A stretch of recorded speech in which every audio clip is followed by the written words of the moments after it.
ในสงขลาในสงขลาวันนี้ก็ฮอตทุกกันเดียวยาวเนี่ยกันเนาะมาฮอตมาเยอะกันเดียวยาวในตอนรายการตอนสอนในรถ PhD ใน PhD บรรดาเด็กตัดไปเดืองานเอกสารแต่สั่งงานนี่กันเนาะ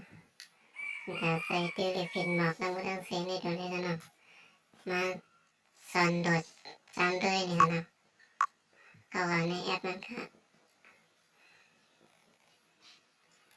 แล้วก็เข้ามาดีตัวนี้กันเนาะมาจึงบนสาวดีเอาวันนี้กันเนาะ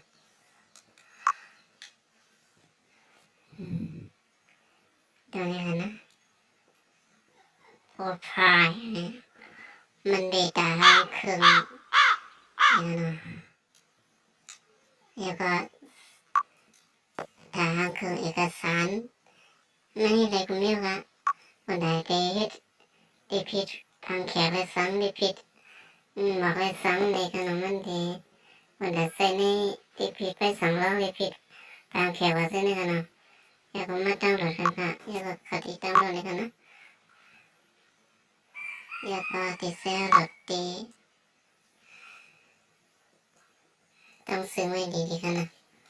บันทึกไว้ในอุปกรณ์นี่กันนะนี่ค่ะ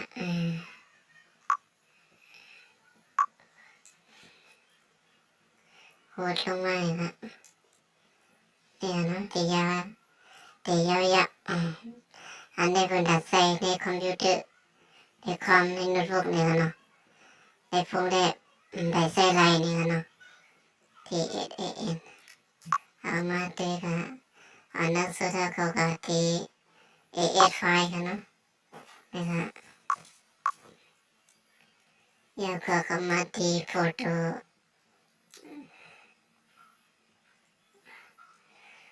เข้ามาในโฟโต้ทำกันนะโฟโต้อันนี้เนี่ยนะโฟโต้นี่กันนะ MECE นี่กันนะ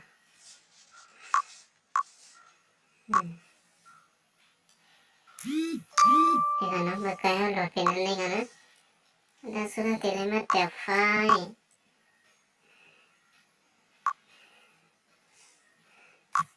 อยากก็ในปันที่ในทางการอยากก็มาติดใส่ปันพัดเวอร์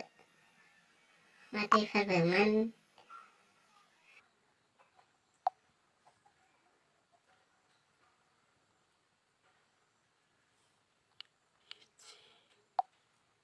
นี่ค่ะนะรหัสมันแม่นนี่ก็มันเข้าอะไรกันเนาะอันในบรรดาใส่ตื้อในคอมพิวเตอร์นี่กันเนาะบรรดาใส่ตื้อทางเครื่องนี่กันเนาะในค่ะ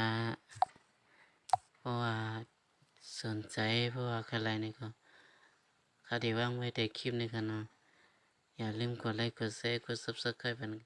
ช่องเขาสิคำข่าว